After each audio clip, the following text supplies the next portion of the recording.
Hello and welcome to Strictly Sega, another episode with just Nick and I. And in honour of that, we're sort of thinking about, how we all got started gaming together and stuff, and we got taken back to the 32-bit era. I got my first PlayStation as a result of my Mega Drive and all the games being stolen. Now, it was great to get a PlayStation in return, but there was one demo disc and one controller. It was a bit of a letdown because we had 20 or 30 games on the Mega Drive, but one of the games on that demo was Tony Hawk, and it was an awesome demo. You could get up in the rafters and grind around for ages. You couldn't actually do it in the real games, so we actually really enjoyed the demo discs, and they actually had Sega ones as well. Yeah, well, when I got my Sega Saturn, it was the same case. I only got the Saturn, the controller, and Sega Flash Volume 1. You see that there? And Sega Flash Volume 1 had demos like Virtua Fighter 2, Baku Baku, Golden Axe the Jewel. There were some other ones, but what really got me the most was Panzer Dragoon Zwei. I love this game. So we're going to go back and have a look at some of the Sega Flash discs and also have a look at Panzer Dragoon Zwei.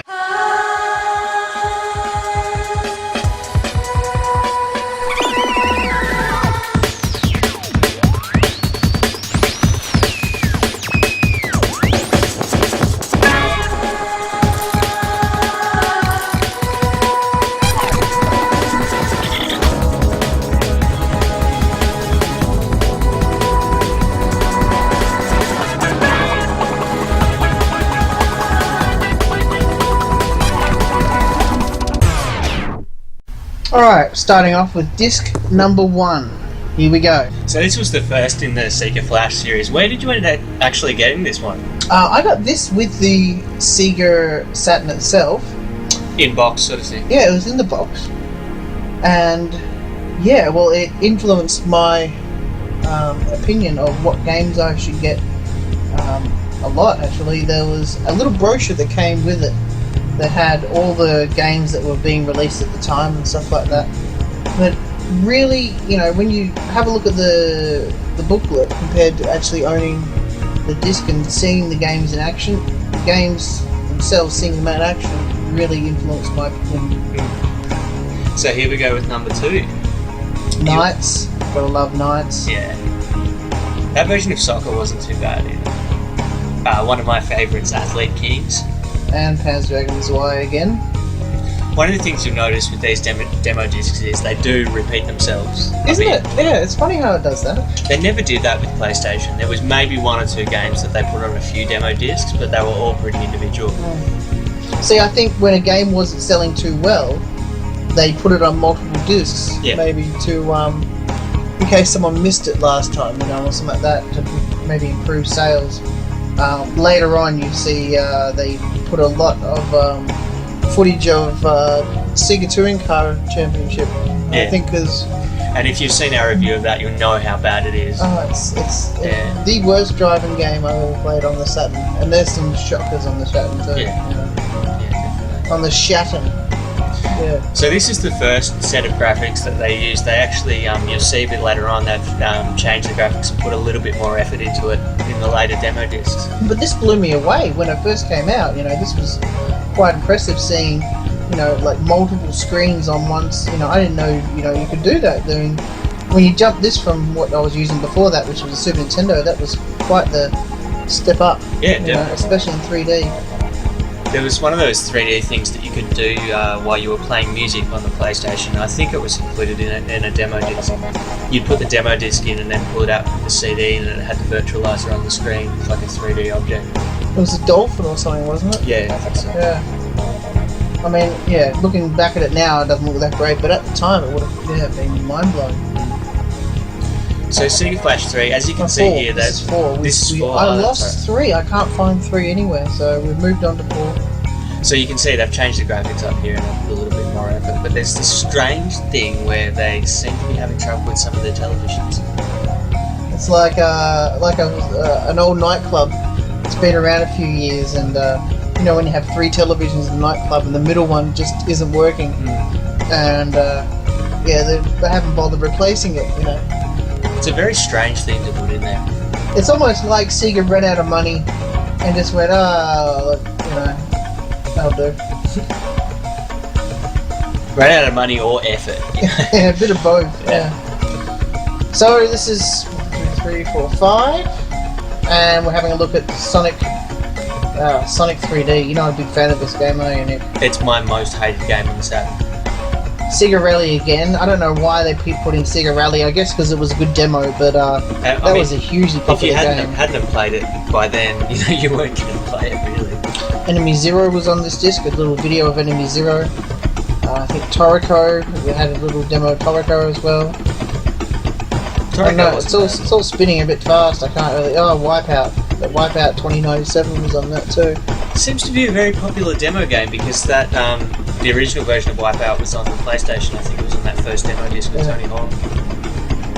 Oh, I was so jealous of the PlayStation's Wipeout. You know, I used to like Wipeout, and the PlayStation version actually had some licensed music going on there, Prodigy and Chemical Brothers and stuff like that, and I was right into that music back then. It was a good package of a game, but for some reason it never really took off.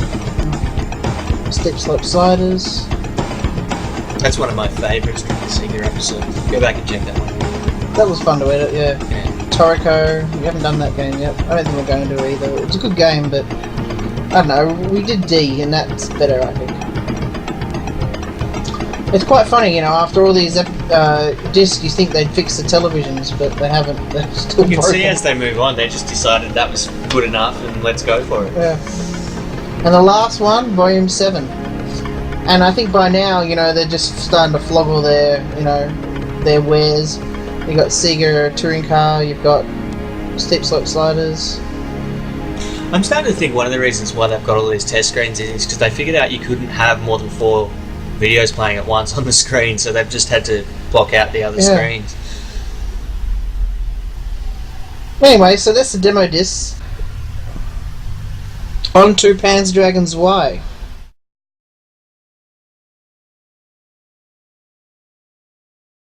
Panzer Dragoon Zwei was the third game I bought on the Saturn. Before that, all I had was driving sims like Daytona and Sega Rally. And it was a game that gave me a good impression of how the Saturn was trying to be like an arcade at home, similar to what the Mega Drive was doing before that. Panzer Dragoon Zwei was a direct prequel to the original and developed side by side with Panzer Dragoon Saga by Team Andromeda. As Panzer Dragoon Zwei was clearly going to finish first, a lot of the team from Saga were sent over to help put the finishing touches on Zwei. This freed up the whole staff to concentrate on the already over budget and late release of Saga. Just an interesting side note, up until the release of Shenmue, Panzer Dragoon Saga was actually the most expensive game ever made for a console. But, as much as there was talk about Sega cancelling the game, development continued, as it remained number 1 on the Sega Saturn magazine most wanted game list since first being announced almost a year earlier. The team finished Saga about a year and a half later in early '98. As the Saturn was just about a dead duck by then, only 6,000 copies were initially released, but then due to demand another 24,000 copies came out. So although the game's quite expensive online, that's just due to demand, it's actually not that rare. Hang on. We're straying off the Panzer Dragoon Saga here. This is meant to be a review about Panzer Dragoon Zwei, so let's go back to that. Well, I'll start off by explaining the story a little bit, because the Panzer E's can be quite confusing.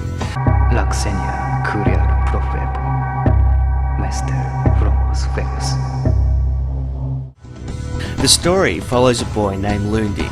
He's hidden a dragon called Lagi.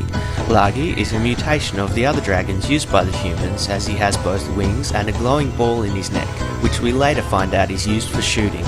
As the game begins, we find ourselves in Lundi's village, as it's being attacked.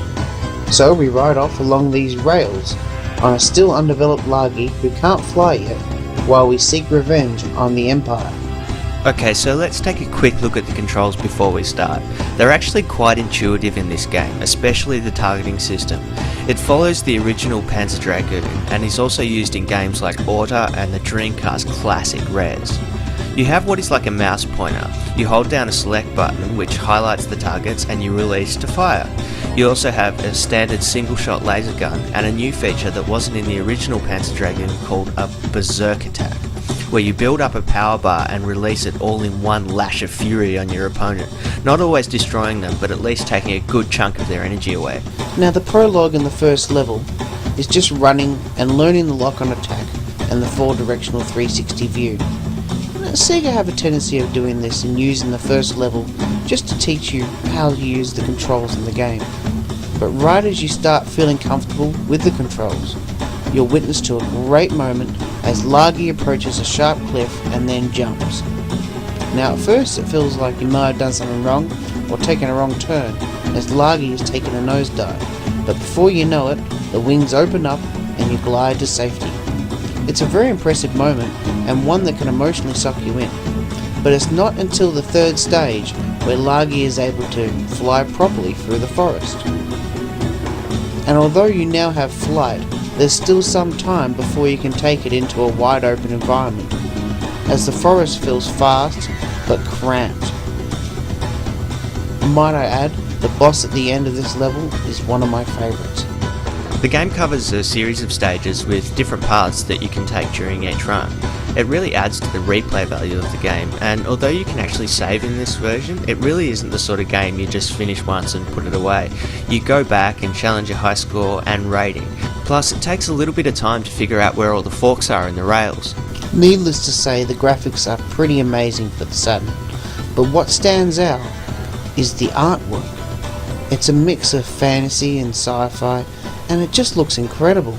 The frame rate is very good as well. It's smooth as silk.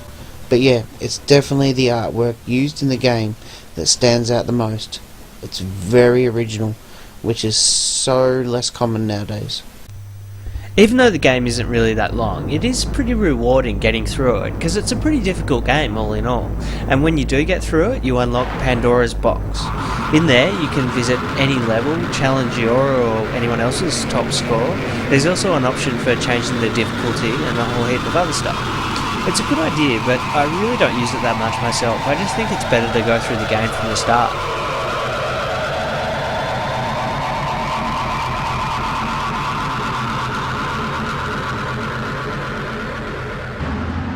So, as you can see, a lot of the most popular games of all time actually started out with demo discs, and that could have actually had something to do with their success. Well, it's definitely the reason why we end up reviewing a lot of games that are on the demo disc, because it's the demo disc that gets us into the game themselves. Unlike the PlayStation, it was quite hard to rent games for the Sega Saturn.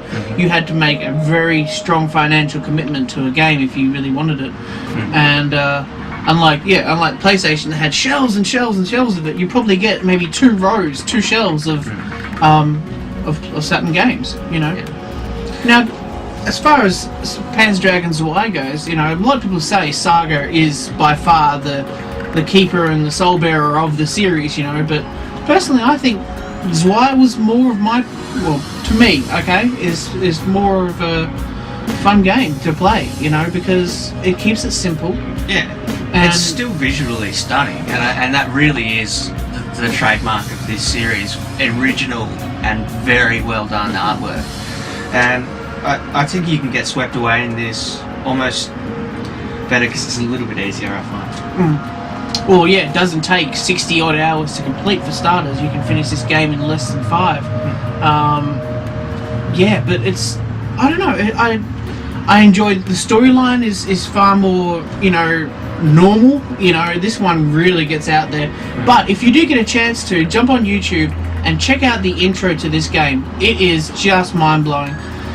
You know, it goes for quite a while, and considering this was on a 32-bit system, I was very impressed with the intro of this game. We'll do this game another time because you know, needless to say, we still love this game, just not as much as Zwei. As far as the demo discs go, I'm actually really encouraged to see this finally starting to do demos of games. We've just been having a look at a couple actually on the PlayStation 3, and it's really good that they're starting to do that again, because it was something that just went away for quite a long time. Yeah, during the PlayStation 2 and Xbox era, it was quite hard to get demos, you know, and you know, there was quite a commitment because you have to put an engine onto the game as well and stuff like that, you know. So just having 2 levels meant you still had to install the full engine onto a game. So yeah, yeah, so it's considering we've got nice big hard drives on our consoles now, it's easy to put a demo on there and stuff like that and have a bash at a game before you get it. So developers, keep pumping them out. Yeah, we love it. Loving the demos. So anyway, we're off. Thank you for watching again, and I hope you enjoyed the new Nick and Charlie. A little bit older, a little bit wiser. Maybe not, but yeah, a little bit older. And yeah. We'll see you next time, guys. Take care.